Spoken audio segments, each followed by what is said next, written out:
ہیں کہ کیا اس کا کوئی غیرت مند بھائی، ایمان والا بھائی یا شوہر یا والد کوئی بھی نہیں ہے؟ یہ اللہ والی کہتی ہے اللہ کے نبی علیہ السلام میرے لیے دعا فرما دیجئے، جب اس طرح کا معاملہ ہو جائے میرا پردہ سلامت رہے۔ آقا علیہ السلام نے دعا فرما دی۔ راوی کہتے ہیں پھر اس کے بعد یہ جب بھی بے ہوش ہوئی ہے، اس کو صدمہ پہنچے ہے، کبھی اس کا سطر نہیں کھلا، بے پردہ نہیں ہوئی۔ عورت کا تو معنی ہے پردے کے اندر رکھی ہوئی چیز،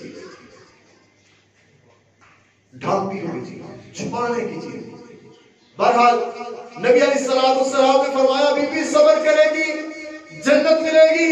فوری طور پر ہاں کرتی ہے کہ اللہ کے نبی صبر کرنے کے لیے تیار ہوں۔ جنت کا سودا کوئی مہنگا سودا نہیں ہے، اگر یہاں پر مجھے کوئی تکلیف پہنچتی ہے اس پر میں صبر کروں۔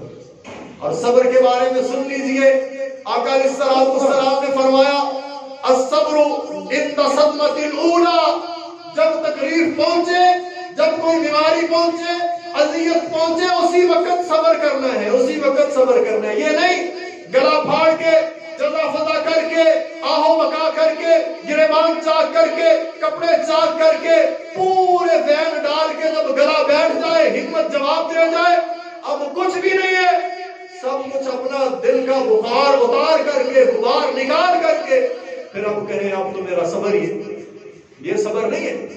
فرمایا الصبر عند صدمۃ الاولی، جیسے ہی مصیبت پہنچی ہے، مصیبت کے اوپر اس نے فوری طور پر صبر کیا ہے۔ نبی علیہ السلام نے فرمایا ایک بندہ، اس کا نوزائیدہ بچہ، نومولود بچہ فوت ہو جاتا ہے، فرشتے روح نکالنے والے اللہ تعالیٰ کے پاس جب پہنچتے ہیں، اس کی روح قبض کرنے والے، اللہ پوچھتا ہے سناؤ میرے بندے کو کس حال میں چھوڑ کر کے آئے ہو؟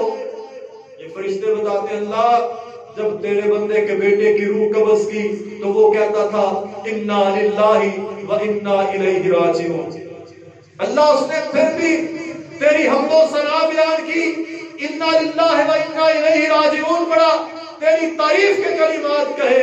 اللہ کہتا ہے میرے فرشتوں جنت کے اندر ایک محل تیار کرو میرے اس بندے کے لیے، اور اس کا نام بیت الحمد رکھ دو، کیونکہ اس نے تکلیف کے اوپر بھی میری حمد و ثنا بیان کی ہے، اس کے لیے گھر تیار کرو، اس کا نام ہی بیت الحمد رکھ دو۔